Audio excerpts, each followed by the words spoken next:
You open your banking app on a random Tuesday. There it is, $10,000, sitting in savings. You feel good for a second. You did the responsible thing.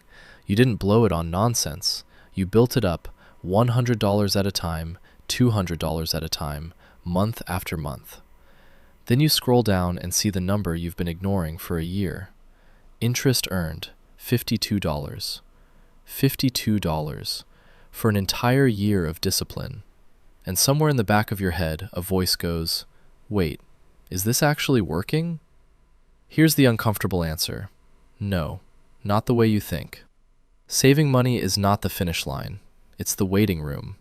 And most people spend their entire life sitting in the waiting room, wondering why nothing changes. Today, I want to show you exactly where that room ends and what's on the other side of the door. My name is Mark, and if you've got money sitting in a savings account collecting dust, this video is for you. Subscribe if you want more of these. Let's do something most people never actually sit down and do. Let's run the numbers. $10,000 in a savings account at 1% interest. After a year, $10,100. $10,000 invested in something tracking the market, averaging 10% a year historically. After 1 year, $11,000. Not a huge gap yet. Feels almost not worth the risk, right? Now fast forward, 20 years. Savings account, roughly $12,200. Invested, roughly $67,000. Same $10,000, same person. Two completely different lives. And here's the part that should actually bother you. The difference between rich and broke usually isn't the difference between people who save and people who spend. It's the difference between people who save and stop there and people who take the next step. If it's just math, why doesn't everyone do it? Because it was never a math problem. It's a nervous system problem. A savings account feels like a locked box. Number goes up, never down. Quiet, predictable, safe. An investment account feels like a live wire. It moves. Some days it's green, some days it's red. And the first time you see it drop, your brain screams, "Get out!" That fear is normal. It's also the exact thing keeping you stuck in the waiting room. So no, I'm not going to tell you to dump your entire savings into stocks tomorrow. That's how people get burned and swear off investing forever. Instead, here's the actual path, in stages. Step 1. Build your floor first. Before a single dollar goes into an investment, you need 3 to 6 months of expenses sitting in cash. Not invested, not working, just sitting there, boring, untouched. This isn't wasted money. This is the reason you'll never have to sell your investments in a panic because your car died or you lost a client. Most people who lost money in the market didn't lose it to a crash. They lost it because they had to sell at the worst possible moment, since they had no floor underneath them.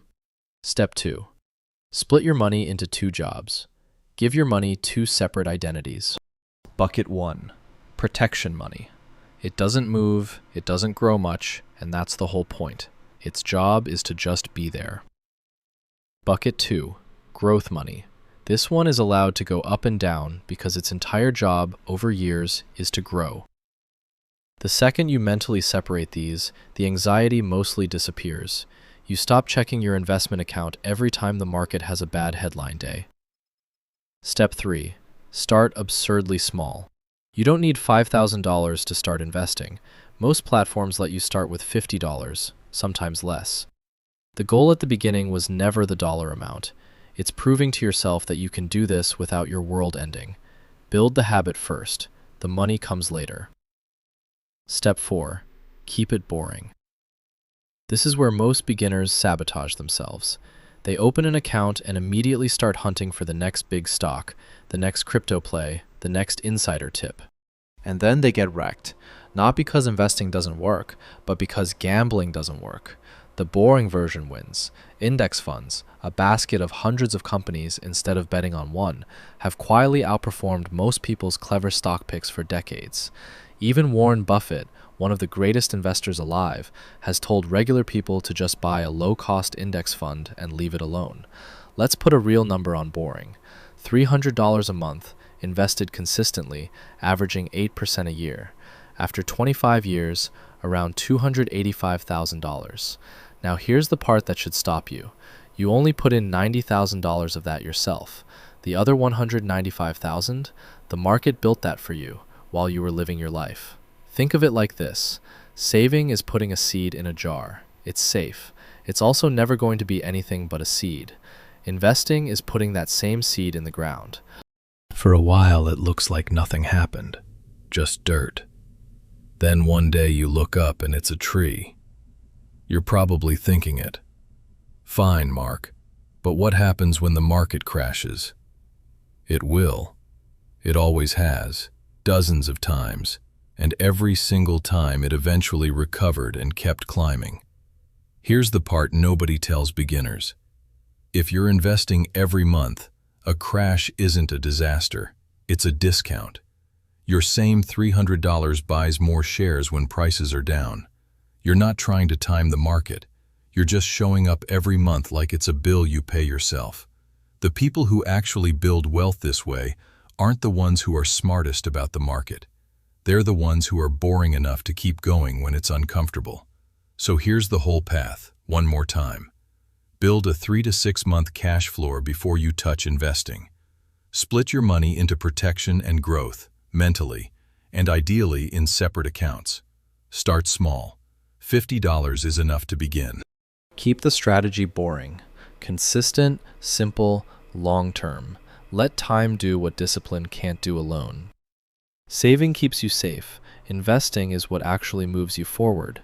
You need both, but only one of them builds your future. So tell me honestly, are you still in the saving stage or have you already made the jump to investing? Drop it in the comments. Because the day you make that jump is the day your money stops just sitting there and starts working as hard as you do.